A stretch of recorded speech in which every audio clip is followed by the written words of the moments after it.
কি বাজার করলাম আজকে একটু দেখাই। লিডল থেকে অনেক বাজার করছি, মানে অনেক টাকা খরচ হয়েছে আজকেও। এই আঙ্গুর ফলটা খুবই সুস্বাদু হওয়ার কথা, কারণ এটা রসালো আঙ্গুর ফল মনে হচ্ছে। It's very nice. ইয়েস, আসলে ফল আমি উপরে নেই তো, কারণ হচ্ছে যেগুলো নরম জিনিস এগুলো যদি গইলা যায়, জন্য চাপ চাপ যাতে না পড়ে, এই জন্য এগুলো আমি উপরে নেই। দেখেন টমেটো কি সুন্দর। আমার হাত কালো হয়ে গেছে রোদে রোদে, দেশে সব কালো হয়ে যায় শরীর মুড়ি। দেখছেন কি সুন্দর।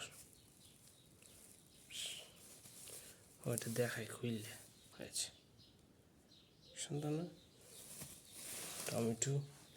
তারপরে আনলাম কি, এটা হচ্ছে ধনিয়া পাতা।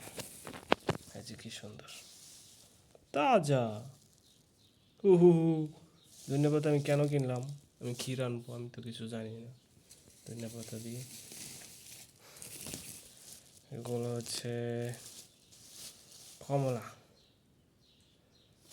যেগুলো খুবই সফট। কমলা আমার খাইতেই হয় সবসময়।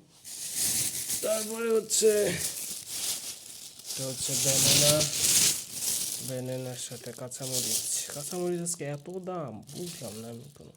অবশ্য যে কাঁচামরিচটা বেশি দাম থাকে, এই কাঁচামরিচ বেশি জাল হয়। তারপরে আনলাম কি, এটা হচ্ছে চিকেন। চিকেনের এই সিনার মাংস আমার কাছে টেস্টি লাগে, কিন্তু আমি জানি না অন্য মানুষ তো এটা খেতে পারে না। এটা হচ্ছে কোলগেট, ইন্ডিয়ান কোলগেট। তারপরে আনলাম কি, তারপরে আনলাম লেবু। লেবুগুলো খুবই সুন্দর।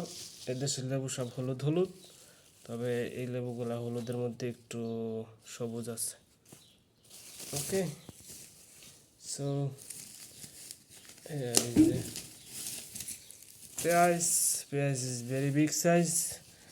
I cannot like big size পেঁয়াজ. Big size onion I not like, but nothing to do here, not find out small size onion. So here is a potato. Is all time new potato coming, is like that, very tasty. আমার কাছে potato মাংসের চেয়ে বেশি test লাগে মাংসের মধ্যে দেওয়ার পরে। এটা হচ্ছে কি, এটা হচ্ছে রাইস, বাসমতি রাইস। এখানে 4 বস্তা, ঠিক আছে, 4 বস্তা বাসমতি রাইস। আমার কত চাউল লাগতেছে ইদারিং, বুঝতেছি না আমি কী করতেছি, বেশি খাইতেছি নাকি। তারপরে এটা হচ্ছে আপেল। এটা হচ্ছে গোল্ডেন আপেল বলা হয় এটাকে।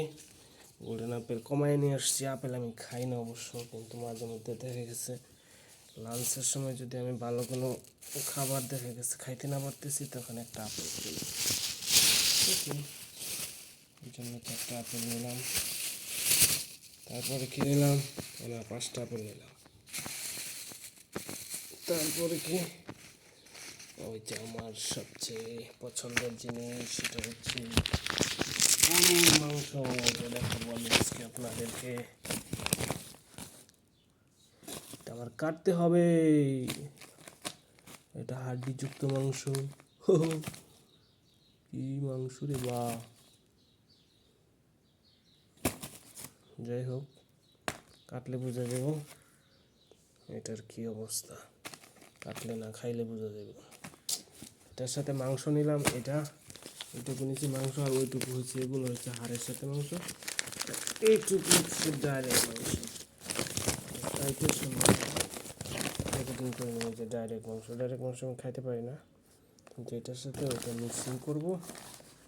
মিক্সিং করে গোটা হাড্ডিযুক্ত মাংস, তারপরে কাইটা সুন্দর করে প্যাকেট করব, প্যাকেট করে ফ্রিজে রাখবো। ওকে, বাই বাই বাই, টাটা।